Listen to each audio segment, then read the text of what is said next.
Hi everyone. Hopefully your preparation is going well. These are the questions we are going to try in today's episode. We discussed these questions in our live workshop. If you have tried these questions, then go ahead and watch the solutions and discussion related to it, which will be starting right away. And if you have not tried it, we'll recommend you to try it once before you watch the solutions. Ravi invests 50% of his monthly savings in the fixed deposits, 30% of the rest of his savings is invested in stocks, and the rest goes into Ravi's savings account. If the total amount deposited by him in the bank, savings and fixed deposits combined, is this much, then Ravi's total monthly saving is how much? If you think about it, whenever I'm reading this question, there's sort of a tree kind of thing that is happening, right? So there is a total savings for Ravi, out of which there is a certain percentage that goes into the fixed deposit. There is a remaining amount out of which there is 30%. So 30% of that much goes into stocks, and the rest goes into this thing, savings or something. So this kind of tree structure is happening, right? With a bit of practice, you can visualize this tree yourself. The advantage of that will be that you know that this is 50%, then you know that this is 30% of the remaining 50%. So these kind of things happens very quickly. I hope everybody is aware of the fact that X% of Y is always same as Y% of X. So 30% of 50, 50% of 30 is the same thing. So effectively, the stocks will take up 15% of the total savings of Ravi, right? So whatever percentage I'm writing here is out of the total savings value. So 50% goes here, 15% goes here. So the remaining would be what, 35%, or you might not even figure this out if you want, because the question is saying this figure 59,500 corresponds to this plus this, right? So if this is 15%, the rest of it should be 85%. So you have 85% of the savings corresponding to 59,500. And what are we looking for is 100%, right? So I hope you can see that 85 cross 7 is 595. So if you get that idea, so this should be 70,000. So this is pretty easy to solve once you can observe these kind of things. I'll show you an interesting way I look at these kind of questions. Bottle one, this is 7 is to 2, milk and water. Bottle two is 9 is to 4. It says that in what ratio should the two bottles be mixed up? The volumes of the bottle should be mixed up in order to get the final ratio of milk and water as 3 to 1. See, first of all, try to understand what I'm doing. I know that had there been 7 liters of milk and 2 liters of milk in bottle one, there would have been a total of 9 liters here, right? And had there been 9 liters of milk and 4 liters of water in the second bottle, this would have been 13 liters. If I look at the options, I can see that only in one of the options, there is a 13 out here. And in each of the options, there is a 27 for this one, right? I hope you can see that. So this first bottle is to second bottle, right? So first bottle for each of them is 27. And for the second bottle, there is a multiple of 13 is only in one of the options. So let us hit that one directly. So what I'm going to assume is instead of taking 9 liters of the first bottle, I'm going to take 27 liters. So that is 3 times of this. So simply 3 times the milk and 3 times the water. Now simply add. You have 21 here and 9 here. Because this is 13, I don't need to scale this anyhow. So 21 and 9 gives us a total of 30. And this is 6 and 4 gives us a total of 10, which actually matches the 3 to 1. So done. I don't have to work too much into it.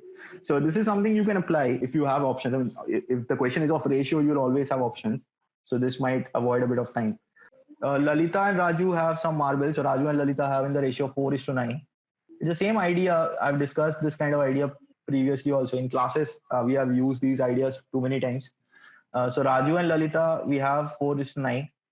And Lalita gives some marbles to Raju. So that becomes 5 is to 6 after the transfer, right? Now, if Lalita is transferring some marbles to Raju, then the total number between them two is not changing at all, right? So what you have to do first of all is get a parity in the total. So in this case, you have a total of 13. And in this case, you have a total of 11.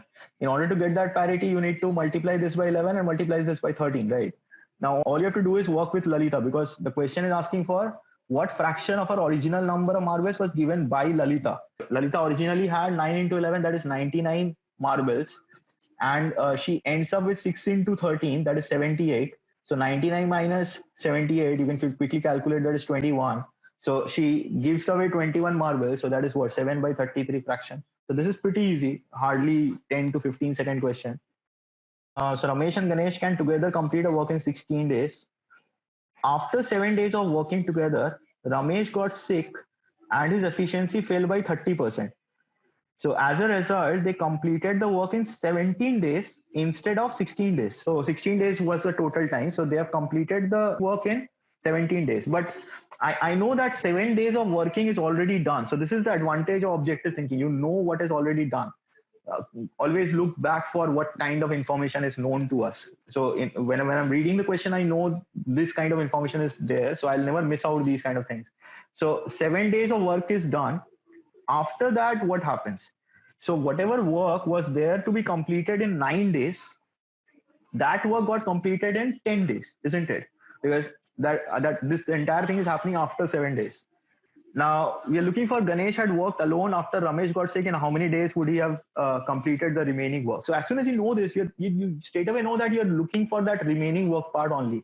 So by remaining work is after 7 days. So let's work on this particular situation. So what I'll do is I'll just consider this line to indicate the remaining work, that is after 7 days. Now, usually what happens is Ramesh does a part of this work in 9 days, and Ganesh does a part of this work in 9 days, because this is after 7 days and they finish it in 16 days. So Ramesh does a part of this work in 9 days. So let me just extend this a bit. So Ramesh does this in 9 days, and Ganesh does this in 9 days, and the work gets completed, right? But instead of that, what happened is Ramesh got sick, and there's a reduction in efficiency. Now, at this situation, people will start pondering over the fact that so what happened with how much reduction is there. I'm not going to work on that. I'm just going to indicate it using the lines first. What I don't know about Ramesh, whether he has done more work or less work, if I think directly in terms of Ramesh. But what I know is Ganesh efficiency is not changing, right? And Ganesh is continuing to work. So if Ganesh is continuing to work in 10 days, so that is what both of them are working for, right? Instead of 9 days, they're working for 10 days. So in 10 days, Ganesh will obviously do more amount of work than he would do in 9 days. So this is what I'm going to represent now. So let us say this part is the work done by Ganesh in 10 days. And this part of work obviously then is completed by Ramesh in 10 days. This is by the reduced efficiency, by the way. So this is the amount of work Ramesh is doing in 10 days. Now, this is interesting, right? Because if you check this out, if I take these 2 points here, this difference corresponds to Ganesh's work in 1 day, because this is 9 days Ganesh work and this is 10 days Ganesh work, right? So this part indicates 1 day of work by Ganesh. Suppose I consider that Ramesh's initial efficiency is 10 unit. So this part of work should correspond to 90 units, isn't it? Now we know that the 30% reduction in the efficiency, right? So if Ramesh was working with 10 unit efficiency initially, now Ramesh is working with 7 unit efficiency. So this part of work should be 70 unit. So now check this, that this was that main focus, right? So this difference should be 20 units of work, right? So if this is 20 units, this entire thing should correspond to 180 units of work. And you already know that this is 70 units of work. So I'm assuming that Ramesh initial efficiency is 10. So Ramesh reduced efficiency is 7, right? There's a 30% reduction in Ramesh's efficiency. I hope you remember that.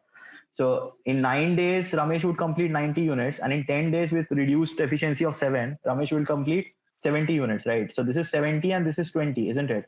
And now relate the same thing using Ganesh. So if Ganesh does 20 units here, we'll do 180 units here.